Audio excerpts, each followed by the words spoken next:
स्तर से के जो मुद्दे हैं, उन मुद्दों को, जो जनहित के मुद्दे हैं, उन मुद्दों को, भ्रष्टाचार के मुद्दों को जो पत्रकार दिखाता है, उसके ऊपर भी तो केस हो जाता है। उस पे आप क्या कहेंगे? देखिए, ये आज जो सरकार और इनके जो एजेंसीज़ हैं, इनकी जो गवर्नमेंट की बॉडीज़ हैं, इन्होंने इस तरह का एक माहौल बना दिया है कि जो भी सच दिखाएगा, वो चाहे कोई आम नागरिक हो, वो चाहे सत्ता में बैठा हुआ कोई अधिकारी हो, वो चाहे इनके अपने लोग हों। आप देखिए, कभी-कभार कुछ विधायकों के भी बयान आ जाते हैं कि सच को नहीं बयान किया जा सकता इस सरकार में। कुछ मंत्रियों ने भी बयान दिया, भारतीय जनता पार्टी के जो सत्ता में बैठे हुए हैं, उनके जिनका ज़मीर ज़िंदा है तो उन्होंने देखा।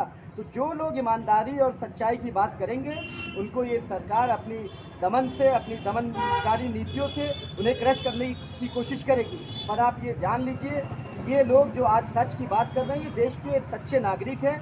ये स्वतंत्रता संग्रामियों की तरह ये एक नया संग्राम कर रहे हैं भ्रष्टाचार के विरुद्ध, ये संग्राम कर रहे हैं बेईमानी के विरुद्ध, ये संग्राम कर रहे हैं तानाशाही के विरुद्ध, ये लड़ रहे हैं लोकतंत्र के लिए, लोकतांत्रिक मूल्यों के लिए।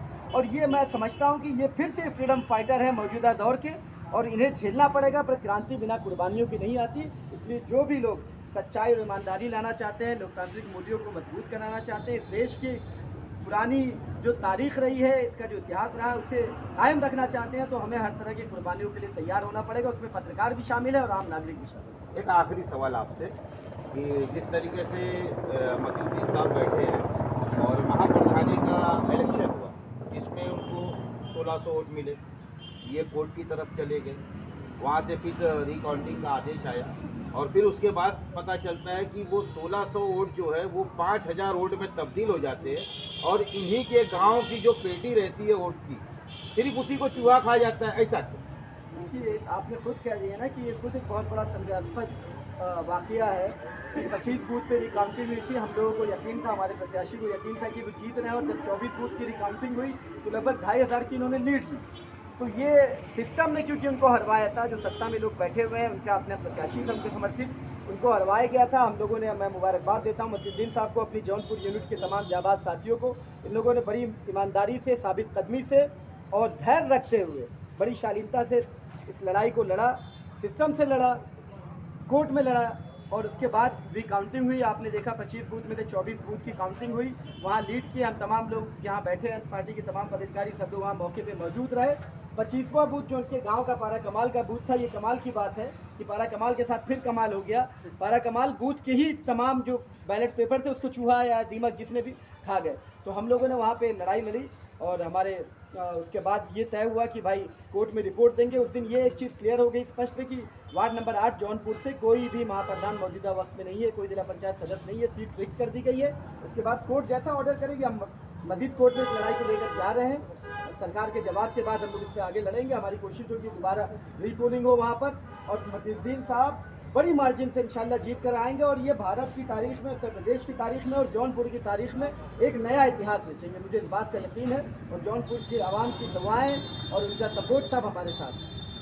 अच्छा सर, जैसे अभी आपने तो अपने मन की बात कह दी, लेकिन जो अभी मौजूदा देश के हालात हैं और लोगों को आप कुछ हमारे चैनल के माध्यम से कुछ संदेश देना चाहेंगे, जिस तरीके से आए दिन कोई ना कोई अफवाह फैलते रहती है। जी नूरुल हुदा साहब, आप कुछ कहना चाहेंगे इस पर?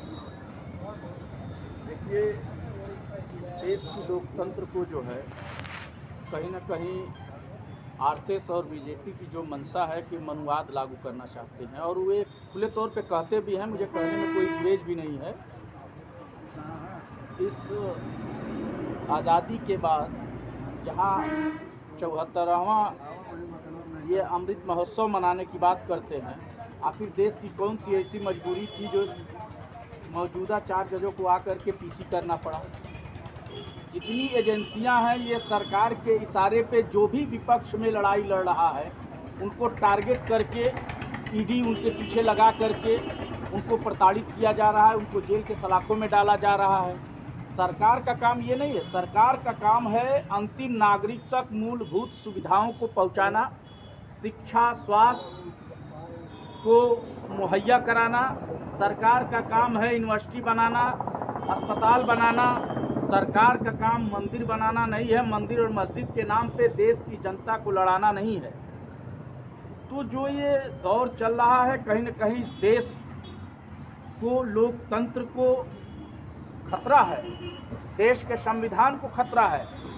आज जिस तरीके से आज बाबा साहब तो एक तरफ तो ये अमित शाह जो है गंगा नहाने की बात करते हैं दलितों के साथ, और दूसरे तरफ उनकी अवहेलना कर रहे हैं उस लोकतंत्र की मंदिर में जहां जो है देश का कानून बनाया जाता है, वो उसके रचयिता हैं और उन्हीं के साथ इस तरह का दुर्व्यवहार हो रहा है। तो इस देश के नागरिकों के साथ कौन सा व्यवहार ये सरकार कर रही है, ये जग जाहिर है। हमको इस पर कुछ कहना नहीं है, लोग जानते हैं।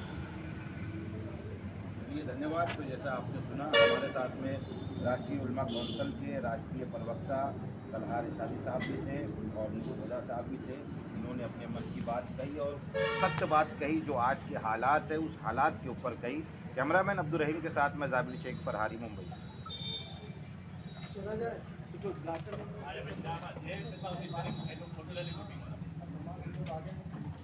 हम आपको शाम रात में फोन करेंगे। हाँ, आप कहिए।